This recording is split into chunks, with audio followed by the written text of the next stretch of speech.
हाँ जी बच्चे, good day सारिਆਂ ਨੂੰ। ਅੱਜ ਆਪਾਂ ਜਿਹੜਾ ਹੈਗਾ PSEB ਦੇ ਜਿਹੜੇ ਆਪਾਂ ਨੂੰ ਸੈਂਪਲ ਪੇਪਰ ਸ਼ੇਅਰਸ ਹੋਏ ਨੇ ਉਹਨਾਂ ਦੇ ਵਿੱਚ ਜਿਹੜਾ ਫਰਸਟ ਸੈਂਪਲ ਪੇਪਰ ਹੈ ਇਹਦਾ ਆਪਾਂ ਜਿਹੜੇ ਹੈਗੇ MCQs ਉਹ ਅੱਜ ਇਸ ਵੀਡੀਓ ਦੇ ਵਿੱਚ ਸੋਲਵ ਕਰਾਂਗੇ। ਠੀਕ ਹੈ ਜੀ, ਤਾਂ ਆਪਾਂ ਸਟਾਰਟ ਕਰਦੇ ਹਾਂ। पहला जो अपना MCQ है that is which of the following is not correct for ideal solution. Ideal solution के लिए इन्हों के विचों किहड़ी चीज़ जी हैगी वो करैक्ट नहीं हैगी।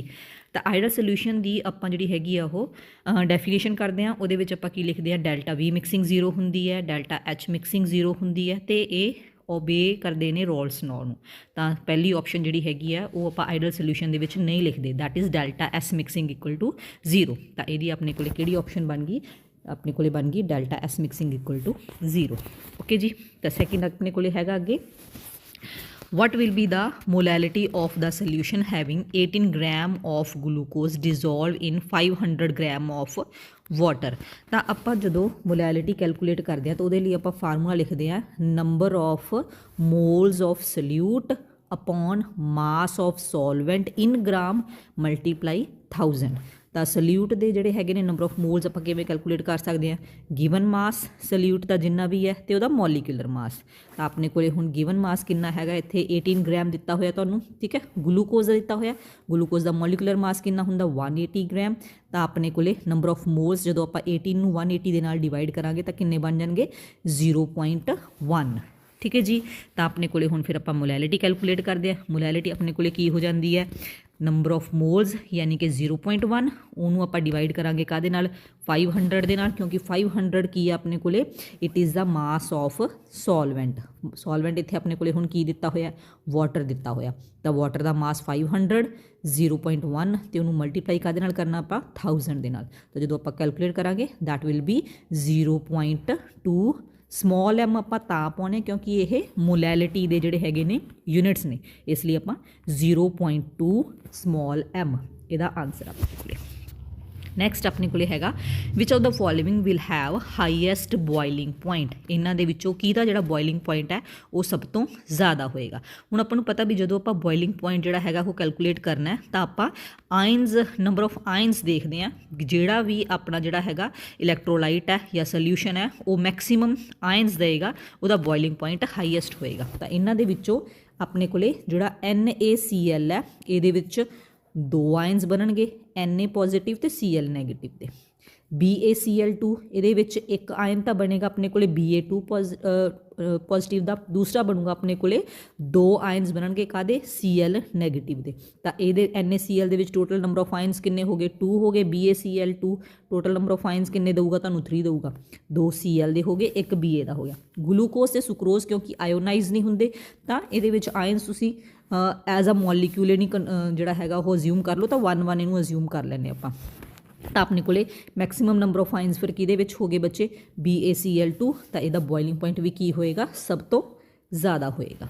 नैक्सट अपने को आ गया बच्चे fourth resistance of 0.1 molar KCl solution in a conductance cell is 300 ohm and conductivity is 0.013 s centimetre inverse. The value of cell constant is. तो अपने को जिहड़ा सैल कॉन्सटेंट है यदा फार्मूला अपने को की हुंदा है बच्चे कंडक्टेंस कंडक्टिविटी मल्टीप्लाई रेजिस्टेंस। तो कापा इंटू R दोनों जो आप मल्टीप्लाई कर दें तो अपना की बन जाता है अपने को सैल कॉन्सटेंट की वैल्यू निकल आती है। तो अपन कितनी दी हुई है बच्चे इतने कंडक्टिविटी 0.013 साइमन सेंटीमीटर इनवर्स। तो 0.013 साइमन सेंटीमीटर इनवर्स हो गया तो नाल आपां फिर उन्होंने काहदे नाल मल्टीप्लाई करना 300 दे नाल। ठीक है, 300 अपने को की है बच्चे रेजिस्टेंस दी हुई है 300 ओहम।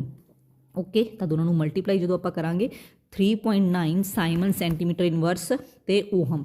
जिहड़ा साइमन ते ओहम है ये एक दूसरे दे इनवर्स हुंदे ने, यानी कि ohm 1/s ohm is equal to 1/s लिख सकते हैं या S इज इक्वल टू 1/ओहम लिख सकते हो। तो ये जिहड़े दोने है साइमन ते ओहम एक दूसरे नाल कैंसल आउट हो जाएंगे। तो अपने को यूनिट किहड़े बचे सिर्फ सेंटीमीटर इनवर्स बचिया। तो अपने को आंसर की आ गया 3.9 सेंटीमीटर इनवर्स। तो अपने को किहड़ी ऑप्शन बनती है ए ऑप्शन बनती है। ठीक है जी, नैक्सट अपने को हैगा units of molar conductivity. Molar conductivity अपने को की होंगी है बच्चे कापा अपॉन कंसनट्रेशन। ਕਾਪਾ ਦੇ ਆਪਾਂ ਉੱਪਰ ਵੀ ਦੱਸਿਆ ਤੁਹਾਨੂੰ ਕੀ ਹੁੰਦੇ ਆਪਣੇ ਕੋਲੇ ਸਾਈਮਨ ਸੈਂਟੀਮੀਟਰ ਇਨਵਰਸ ਹੁੰਦਾ ਜਾਂ ਓਹਮ ਇਨਵਰਸ ਸੈਂਟੀਮੀਟਰ ਇਨਵਰਸ ਆਪਾਂ ਲਿਖ ਸਕਦੇ ਹਾਂ, ਠੀਕ ਹੈ। ਤਾਂ ਕੁਛ ਵੀ ਲਿਖ ਸਕਦੇ ਹੋ ਤੁਸੀਂ, ਇੱਥੇ ਓਹਮ ਦੀ ਜਗ੍ਹਾ ਤੇ ਐਸ ਵੀ ਪਾ ਸਕਦੇ ਹੋ, ਤਾਂ ਐਸ ਸੈਂਟੀਮੀਟਰ ਇਨਵਰਸ। ਤੇ ਕੰਸਨਟ੍ਰੇਸ਼ਨ ਦੇ ਮੋਲ ਸੈਂਟੀਮੀਟਰ ਮਾਈਨਸ ਕਿਊਬ ਹੋ ਗਿਆ, ਠੀਕ ਹੈ ਜੀ, ਕਿਉਂਕਿ ਮੋਲ ਪਰ ਲੀਟਰ ਹੁੰਦਾ, ਲੀਟਰ ਨੂੰ ਆਪਾਂ ਸੈਂਟੀਮੀਟਰ ਕਿਊਬ ਲਿਖ ਸਕਦੇ ਹਾਂ। ਤਾਂ ਆਪਣੇ ਕੋਲੇ ਓਹਮ ਇਨਵਰਸ ਜਾਂ ਫਿਰ ਤੁਸੀਂ ਇੱਥੇ ਸਿੰਪਲ ਸਾਈਮਨ ਲਿਖ ਲਓ, Simon mall inverse centimetre Square. ਤਾਂ ਆਪਣੇ ਕੋਲੇ ਕੀ ਬਣ ਗਏ, Simon centimetre Square mall inverse. ਤਾਂ ਬੀ ਆਪਸ਼ਨ ਆਪਣੇ ਕੋਲੇ ਬਣ ਗਈ ਇੱਥੇ।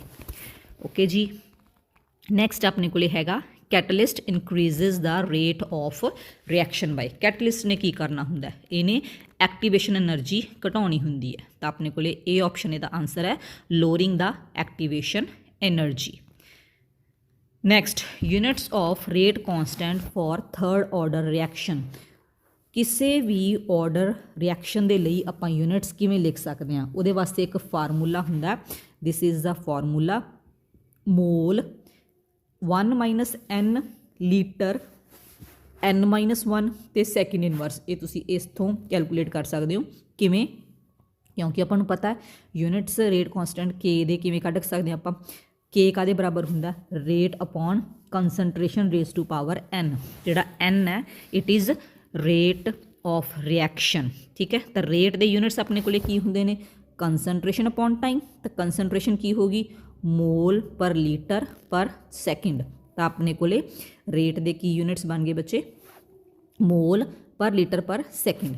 ਫਿਰ ਆਪਣੇ ਕੋਲੇ ਕੇ ਦੇ ਵਿੱਚ ਜੇ ਆਪਾਂ ਇਹ ਵੈਲਿਊਜ਼ ਭਰਦੇ ਹਾਂ ਤਾਂ ਕੀ ਬਣ ਗਿਆ, mall per litre per second upon mole per litre raise to power n order of reaction. ਇਹਨੂੰ ਆਪਾਂ ਕੈਲਕੂਲੇਟ ਕਰਾਂਗੇ ਤਾਂ ਆ ਆਪਣੇ ਕੋਲੇ ਕੇ ਦੇ ਯੂਨਿਟਸ ਬਣ ਜਾਣਗੇ, ਮੋਲ 1 - n ਲੀਟਰ n-1 ਤੇ ਸੈਕਿੰਡ -1। ਹੁਣ ਆਪਣੇ ਕੋਲੇ ਕੀ ਦਿੱਤਾ ਹੋਇਆ ਇਹਨਾਂ ਨੇ, ਥਰਡ ਆਰਡਰ ਰਿਐਕਸ਼ਨ ਦੇ ਆਪਾਂ ਕੱਢਣੇ ਆ। ਤਾਂ ਥਰਡ ਆਰਡਰ ਰਿਐਕਸ਼ਨ ਵਾਸਤੇ n ਤੁਸੀਂ ਇਹਨਾਂ ਸਾਰਿਆਂ ਦੇ ਵਿੱਚ 3 ਭਰ ਦਿਓ। ਤਾਂ ਕੀ ਬਣ ਗਿਆ ਆਪਣੇ ਕੋਲੇ, ਮੋਲ ਦੇ ਵਿੱਚ 1 - 3 ਕਿੰਨਾ ਬਣ ਗਿਆ, -2, ਠੀਕ ਹੈ। ਤਾਂ ਮੋਲ -2 ਲੀਟਰ n-1 ਯਾਨੀ ਕਿ 3 - 1 ਕਿੰਨਾ ਬਣ ਗਿਆ, ਲੀਟਰ ਦੇ 2 ਬਣ ਗਿਆ। ਸੈਕਿੰਡ ਦੇ ਤੁਹਾਡੇ ਇਨਵਰਸ ਉਵੇਂ ਰਹਿ ਗਿਆ। ਤਾਂ ਆਪਣੇ ਕੋਲੇ ਕਿਹੜੀ ਆਪਸ਼ਨ ਆ ਗਈ, D option, mole -2 litre square per second. Okay ਜੀ, ਨੈਕਸਟ ਹੈਗਾ ਆਪਣੇ ਕੋਲੇ half life period of a zero order reaction. Zero order reaction ਦੀ ਆਪਾਂ ਹਾਫ ਲਾਈਫ ਪੀਰੀਅਡ ਕਿਵੇਂ ਲਿਖ ਸਕਦੇ ਹਾਂ, ਕੀ ਮਤਲਬ ਇਹਨਾਂ ਸਾਰਿਆਂ ਦੇ ਵਿੱਚ ਦੇ ਨਾਲ ਉਹ ਕਿਵੇਂ ਡਿਪੈਂਡ ਕਰਦਾ ਹੈਗਾ। ਤਾਂ ਆਪਣੇ ਕੋਲੇ ਤੁਹਾਡੇ ਥੱਲੇ ਇੱਥੇ ਆਪਸ਼ਨਸ ਦਿੱਤੀਆਂ ਹੋਈਆਂ ਨੇ, ਦੇਖੋ ਜਿਹੜੀ ਹਾਫ ਲਾਈਫ ਪੀਰੀਅਡ ਹੈ ਜ਼ੀਰੋ ਆਰਡਰ ਰਿਐਕਸ਼ਨ ਦਾ ਕਾਹਦੇ ਬਰਾਬਰ ਹੁੰਦਾ, R0/2K, ਠੀਕ ਹੈ। Half life period first order reaction ਦਾ T ਹਾਫ 0.0693/K। ਇੱਥੇ ਆਪਣੇ ਕੋਲੇ K ਆਏਗਾ, ਅਪੋਨ K ਉਸ ਨੀਚੇ ਰਹਿ ਗਿਆ K, ਕੋਈ ਗੱਲ ਨਹੀਂ। ਹਾਫ ਲਾਈਫ ਪੀਰੀਅਡ ਆਫ ਇੱਥੇ 0 ਦੀ ਜਗ੍ਹਾ ਤੇ ਆਪਣੇ ਕੋਲੇ ਸੈਕਿੰਡ ਆਰਡਰ ਰਿਐਕਸ਼ਨ ਹੈ, ਨਾਟ ਜ਼ੀਰੋ ਆਰਡਰ, ਗਲਤੀ ਨਾਲ ਲਿਖਿਆ ਗਿਆ ਹੈ second order reaction. T half = 1/K R0। ਇੱਥੇ R0 ਕੀ ਹੈ, it is the initial concentration of reactants. ਹੁਣ ਇਹ ਤੁਹਾਡੇ ਕੋਲੇ ਤਿੰਨਾਂ ਦੀਆਂ ਦਿੱਤੀਆਂ ਹੋਈਆਂ, half life period zero order reaction ਦੀ, half life period first order reaction ਦੀ ਤੇ ਸੈਕਿੰਡ ਆਰਡਰ ਰਿਐਕਸ਼ਨ ਦੀ, ਠੀਕ ਹੈ। ਹੁਣ ਆਪਾਂ ਨੂੰ ਜਿਹੜਾ ਹੈਗਾ ਕੁਐਸਚਨ ਹੈ ਇਹਦੇ ਵਿੱਚ ਆਪਾਂ ਨੂੰ ਕਿਹਦਾ ਪੁੱਛਿਆ ਹੈਗਾ, ਹਾਫ ਲਾਈਫ ਪੀਰੀਅਡ ਉਹਨਾਂ ਨੇ ਪੁੱਛਿਆ ਹੈਗਾ ਜ਼ੀਰੋ ਆਰਡਰ ਰਿਐਕਸ਼ਨ ਦਾ। ਤਾਂ ਆਪਾਂ ਆਹ ਵਾਲਾ ਦੇਖਣਾ। ਹੁਣ ਇਹਦੇ ਵਿੱਚ ਕੀ ਹੈ ਬੱਚੇ, ਟੀ ਹਾਫ ਕਾਦੇ ਡਾਇਰੈਕਟਲੀ ਪ੍ਰਪੋਰਸ਼ਨਲ ਹੋ ਗਿਆ ਤੁਹਾਡਾ ਇਨੀਸ਼ੀਅਲ ਕੰਸਨਟ੍ਰੇਸ਼ਨ ਆਫ ਰਿਐਕਟੈਂਟਸ। ਤਾਂ ਕਿਹੜੀ ਆਪਸ਼ਨ ਬਣ ਗਈ ਬੱਚੇ, A option, directly proportional to the initial concentration of reactants. Okay ਜੀ, ਨੈਕਸਟ ਆਪਣੇ ਕੋਲੇ ਹੈਗਾ ketones are the first oxidation product of. ਹੁਣ ਆਪਣੇ ਕੋਲੇ ਆਕਸੀਡੇਸ਼ਨ ਪ੍ਰੋਡਕਟ ਜੇ ਆਪਾਂ ਦੇਖੀਏ, ਪ੍ਰਾਇਮਰੀ ਅਲਕੋਹਲ ਦਾ ਆਕਸੀਡੇਸ਼ਨ ਪ੍ਰੋਡਕਟਸ ਕੀ ਹੁੰਦੇ ਨੇ, ਐਲਡੀਹਾਈਡਸ ਹੁੰਦੇ ਨੇ ਤੇ ਉਸ ਤੋਂ ਬਾਅਦ ਉਹ ਫਰਦਰ ਕਾਰਬੋਜ਼ਾਈਲਿਕ ਐਸਿਡਸ ਦੇ ਵਿੱਚ ਆਕਸੀਡਾਈਜ਼ ਕੀਤੇ ਜਾ ਸਕਦੇ ਆ। ਸੈਕੰਡਰੀ ਅਲਕੋਹਲ ਜਿਹੜੇ ਹੈਗੇ ਨੇ ਉਹ ਈਜ਼ੀਲੀ ਆਕਸੀਡਾਈਜ਼ ਹੋ ਜਾਂਦੇ ਨੇ ਸਿੱਧੇ ਕੀਟੋਨਸ ਦੇ ਵਿੱਚ ਤੇ ਉਹਨਾਂ ਦੀ ਫਰਦਰ ਆਕਸੀਡੇਸ਼ਨ ਪੋਸੀਬਲ ਨਹੀਂ ਹੁੰਦੀ। ਟਰਸ਼ਰੀ ਅਲਕੋਹਲ ਜਿਹੜੇ ਹੈਗੇ ਨੇ ਉਹ ਆਕਸੀਡਾਈਜ਼ ਨਹੀਂ ਹੁੰਦੇ। ਤਾਂ ਆਪਣਾ ਇਹਦੀ ਜਿਹੜੀ ਹੈਗੀ ਹੈ ਸੈਕਿੰਡ ਆਪਸ਼ਨ ਬਣਦੀ ਹੈ, ਦੈਟ ਇਜ਼ ਸੈਕੰਡਰੀ ਅਲਕੋਹਲਸ, ਠੀਕ ਹੈ ਜੀ। ਸੈਕੰਡਰੀ ਅਲਕੋਹਲਸ ਜਿਹੜੇ ਹੈਗੇ ਨੇ ਕੀਟੋਨਸ, ਇਹਨਾਂ ਦਾ ਆਕਸੀਡੇਸ਼ਨ ਪ੍ਰੋਡਕਟ ਹੁੰਦਾ। ਨੈਕਸਟ ਆਪਣੇ ਕੋਲੇ ਹੈਗਾ ਬੱਚੇ 10th which of the following methods can not produce aldehydes. ਇਹਨਾਂ ਦੇ ਵਿੱਚੋਂ ਕਿਹੜਾ ਜਿਹੜਾ ਹੈਗਾ ਮੈਥਡ ਉਹ ਐਲਡੀਹਾਈਡ ਪ੍ਰੋਡਿਊਸ ਨਹੀਂ ਕਰਦਾ। ਤਾਂ ਹੁਣ ਇਹਨਾਂ ਦੇ ਵਿੱਚੋਂ ਜੇ ਆਪਾਂ ਦੇਖੀਏ ਤਾਂ ਆਪਣਾ ਜੇ ਆਕਸੀਡੇਸ਼ਨ ਕਰਦੇ ਹਾਂ ਪ੍ਰਾਇਮਰੀ ਅਲਕੋਹਲਸ ਦੀ ਤਾਂ ਉਹਦੇ ਨਾਲ ਐਲਡੀਹਾਈਡਸ ਮਿਲਦੇ ਨੇ, ਡੀਹਾਈਡਰੇਸ਼ਨ ਕਰਦੇ ਹਾਂ ਆਪਾਂ ਸੈਕੰਡਰੀ ਅਲਕੋਹਲਸ ਦੀ ਤਾਂ ਉਹਦੇ ਨਾਲ ਐਲਕੀਨਸ ਮਿਲਦੇ ਆ, ਓਜ਼ੋਨੋਲਿਸਿਸ ਤੁਸੀਂ ਕਰੋਗੇ ਤਾਂ ਉਹਦੇ ਨਾਲ ਐਲਡੀਹਾਈਡਸ ਤੇ ਕੀਟੋਨਸ ਬਣਨਗੇ, ਤੇ ਆਪਣੇ ਕੋਲੇ ਜੇ ਤੁਸੀਂ ਹਾਈਡਰੇਸ਼ਨ ਕਰਦੇ ਹੋ ਇਥਾਈਨ ਦੀ ਤਾਂ ਉਹਦੇ ਨਾਲ ਆਪਣੇ ਕੋਲੇ ਇਥੇਨਲ ਯਾਨੀ ਕਿ ਐਲਡੀਹਾਈਡ ਹੀ ਬਣੇਗਾ। ਠੀਕ ਹੈ, ਤਾਂ ਆਪਣੇ ਫਿਰ ਇਹਨਾਂ ਦੇ ਵਿੱਚੋਂ ਕਿਹੜੀ ਆਪਸ਼ਨ ਬਣੀ ਬੱਚੇ? D option. ਡੀਹਾਈਡਰੇਸ਼ਨ ਜੇ ਆਪਾਂ ਕਰਾਂਗੇ ਸੈਕੰਡਰੀ ਅਲਕੋਹਲਸ ਦੀ ਤਾਂ ਆਪਣੀਆਂ ਐਲਕੀਨਸ ਬਣਨਗੀਆਂ। ਠੀਕ ਹੈ ਜੀ।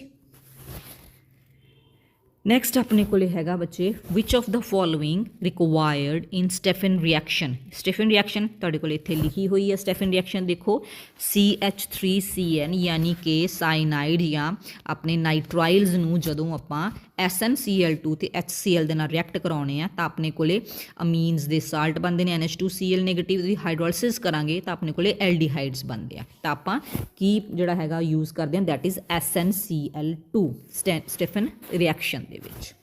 ਓਕੇ, ਨੈਕਸਟ ਆਪਣੇ ਕੋਲੇ ਆ ਗਿਆ ਬੱਚੇ acetyl chloride react with X to give butan 2 one. ਤੁਹਾਡੇ ਕੋਲ ਇੱਥੇ ਰਿਐਕਸ਼ਨ ਲਿਖੀ ਹੋਈ ਆ ਐਸੀਟਾਈਲ ਕਲੋਰਾਈਡ CH3CuCl, ਇਹਨੂੰ ਕੈਡਮੀਅਮ ਡਾਈ ਇਥਾਈਲ ਦੇ ਨਾਲ ਜਦੋਂ ਆਪਾਂ ਰਿਐਕਟ ਕਰਵਾਉਣੇ ਆ CdC2H5 ਹੋਲ ਟਵਾਈਸ ਤਾਂ ਆਪਣੇ ਕੋਲੇ CH3CO CH2CH3 ਯਾਨੀ ਕਿ 1 2 3 4 ਕਾਰਬਨ ਐਟਮਸ ਹੋ ਗਏ। ਤਾਂ ਆਪਣੇ ਕੋਲੇ ਬਿਊਟੇਨ ਕਿਉਂਕਿ ਸੈਕਿੰਡ ਪੋਜੀਸ਼ਨ ਤੇ 2 CO ਲੱਗਿਆ ਹੋਇਆ ਤਾਂ ਬਿਊਟੇਨ 2 ਔਨ, ਤਾਂ ਬਿਊਟੇਨ 2 ਔਨ ਬਣ ਗਿਆ ਆਪਣੇ ਕੋਲੇ। ਕਾਹਦੇ ਨਾਲ ਬਣਿਆ ਇਹ? ਕੈਡਮੀਅਮ ਡਾਈ ਇਥਾਈਲ ਦੇ ਨਾਲ। ਓਕੇ, ਤਾਂ ਕਿਹੜੀ ਆਪਸ਼ਨ ਬਣ ਗਈ ਆਪਣੀ? D option, diethyl cadmium. Okay ਜੀ।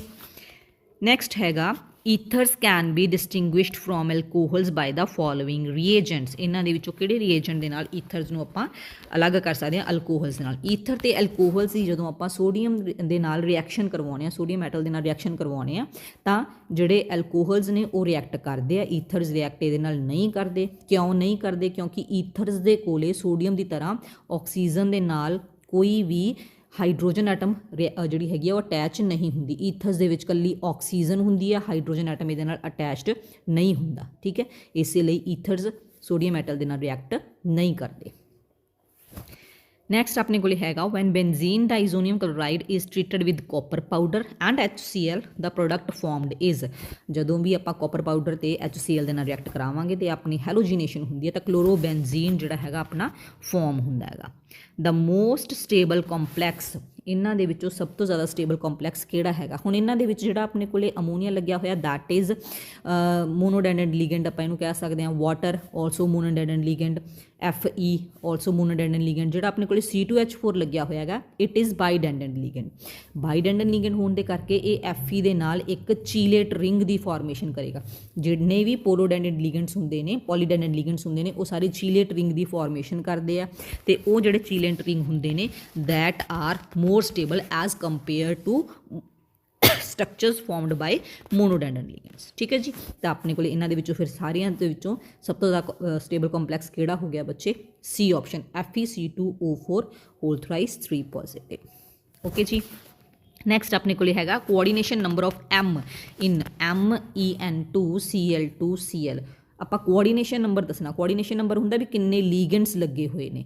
ਹੁਣ ਇਹਦੇ ਵਿੱਚ EN ਇਥਾਈਲੀਨ ਡਾਈਅਮੀਨ ਕਿਉਂਕਿ ਇਹ ਬਾਈਡੈਂਡੈਂਟ ਲੀਗੈਂਡ ਹੁੰਦਾ, ਇਹਦੇ ਪੈਰ ਦੇ ਵਿੱਚ 2 ਪਾਇਆ ਹੋਇਆ ਯਾਨੀ ਕਿ ਇਹ 4 ਜਿਹੜੇ ਹੈਗੇ ਨੇ 2 ਲੀਗੈਂਡਸ 4 ਦੇ ਬਰਾਬਰ ਹੈ। ਨਾਲ ਇਹਦੇ ਆਪਣੇ ਕੋਲੇ 2 ਕਲੋਰੀਨ ਲੱਗੇ ਹੋਏ ਨੇ ਤਾਂ ਆਪਣੇ ਕੋਲੇ 4 + 2 ਕਿੰਨਾ ਹੋ ਗਿਆ ਫਿਰ ਆਪਣੇ ਕੋਲੇ ਬੱਚੇ? 6। ਇਹਦਾ ਕਿੰਨਾ ਆਨਸਰ ਆ ਗਿਆ ਆਪਣੇ ਕੋਲੇ? 6। ਤਾਂ ਇਹਦਾ ਕਿੰਨਾ ਹੋ ਗਿਆ? Coordination number 6। ਠੀਕ ਹੈ। Next which of the following is a hexadentate ligand. ਇਹਨਾਂ ਦੇ ਵਿੱਚੋਂ ਕਿਹੜਾ ਹੈਗਜ਼ਾਡੈਂਟੈਂਟ ਲੀਗੈਂਡ ਹੈ? ਤਾਂ ਆਪਾਂ ਨੂੰ ਪਤਾ ਲੱਗ ਪਾ ਕਿਉਂਕਿ ਆਪਾਂ ਸਾਰੇ ਜਿਹੜੇ ਹੈਗੇ ਲੀਗੈਂਡਸ ਹੈ ਉਹਨਾਂ ਨੂੰ ਯਾਦ ਕਰਦੇ ਹਾਂ। ਤਾਂ ਇਹਨਾਂ ਦੇ ਵਿੱਚੋਂ EDTA ਇਥਾਈਲੀਨ ਡਾਈਅਮੀਨ ਟੈਟਰਾ ਐਸੀਟਿਕ ਐਸਿਡ ਜਿਹੜਾ ਹੈਗਾ ਇਹ ਦੈਟ ਇਜ਼ ਅ ਹੈਗਜ਼ਾਡੈਂਟੈਂਟ ਲੀਗੈਂਡ। ਹਾਂਜੀ, ਤਾਂ ਲਾਸਟ ਆਪਣਾ ਜਿਹੜਾ ਹੈਗਾ MCQ ਹੈ that is IUPAC name of K3FeCN5NO। ਤਾਂ ਇਹਦਾ ਜਿਹੜਾ ਨਾਮ ਹੈ ਦੈਟ ਇਜ਼ ਪੋਟਾਸ਼ੀਅਮ ਪੈਂਟਾਸਾਈਨੋ ਨਾਈਟ੍ਰੋਸਾਈਲ ਫੈਰੇਟ। ਇਹਦਾ ਆਪਾਂ ਆਕਸੀਡੇਸ਼ਨ ਨੰਬਰ ਜਿਹੜਾ ਹੈਗਾ ਉਹ ਕੈਲਕੂਲੇਟ ਕਰਨਾ ਹੈ। ਤਾਂ ਆਕਸੀਡੇਸ਼ਨ ਨੰਬਰ ਆਪਾਂ ਕਿਵੇਂ ਕੈਲਕੂਲੇਟ ਕਰ ਸਕਦੇ ਹਾਂ? ਇਹਦੇ ਵਿੱਚ ਪੋਟਾਸ਼ੀਅਮ ਦਾ ਕਿਉਂਕਿ 3 ਲੱਗੇ ਹੋਏ ਨੇ ਤਾਂ +3 ਹੋ ਗਿਆ। ਠੀਕ ਹੈ ਜੀ। ਉਸ ਤੋਂ ਬਾਅਦ ਆਇਰਨ ਦਾ ਆਪਾਂ ਕੈਲਕੂਲੇਟ ਕਰਨਾ, ਉਹਨੂੰ ਆਪਾਂ x ਲਿਖ ਸਕਦੇ ਹਾਂ। ਉਸ ਤੋਂ ਬਾਅਦ ਕਿਉਂਕਿ ਸਾਇਨਾਈਡ ਦੀ ਆਪਾਂ ਨੂੰ ਪਤਾ -1 ਹੁੰਦੀ ਹੈ ਪਾਵਰ, 5 ਲੱਗੇ ਹੋਏ ਆ ਤਾਂ -5 ਹੋ ਗਏ। ਠੀਕ ਹੈ ਜੀ। ਨਾਈਟ੍ਰੋਸਾਈਲ -1 ਹੁੰਦਾ ਇਹਦੇ ਉੱਤੇ ਚਾਰਜ, ਤਾਂ 1 ਲੱਗਿਆ ਹੋਇਆ ਤਾਂ -1 = 0। ਤਾਂ -5 ਤੇ -1 ਕਿੰਨੇ ਬਣ ਗਏ ਬੱਚੇ? -6 ਬਣ ਗਏ, +3 ਤਾਂ x = 0। ਤਾਂ ਆਪਣੇ ਕੋਲੇ x ਜਿਹੜਾ ਹੈਗਾ ਉਹ ਕੀ ਆ ਜਾਊਗਾ ਤੁਹਾਡਾ? 3 ਆ ਜਾਏਗਾ। That will comes out to be 3। ਤਾਂ ਆਕਸੀਡੇਸ਼ਨ ਨੰਬਰ ਕੀ ਹੋ ਗਿਆ ਇਹਦਾ? 3 ਹੋ ਗਿਆ। ਓਕੇ ਜੀ। ਇਹਦੇ ਨਾਲ ਹੀ ਆਪਣੇ ਜਿਹੜੇ ਇਹ MCQs ਖਤਮ ਹੋ ਗਏ। ਇਸ ਤੋਂ ਬਾਅਦ ਨੈਕਸਟ ਜਿਹੜਾ ਹੈਗਾ ਆਪਾਂ ਉਹ ਅਗਲੀ ਜਿਹੜਾ ਬਾਕੀ ਰਹਿ ਗਿਆ ਪੇਪਰ, ਅਗਲੀ ਵੀਡੀਓ ਦੇ ਵਿੱਚ ਤੁਹਾਡੇ ਨਾਲ ਸ਼ੇਅਰ ਕਰਾਂਗੇ। Thank you.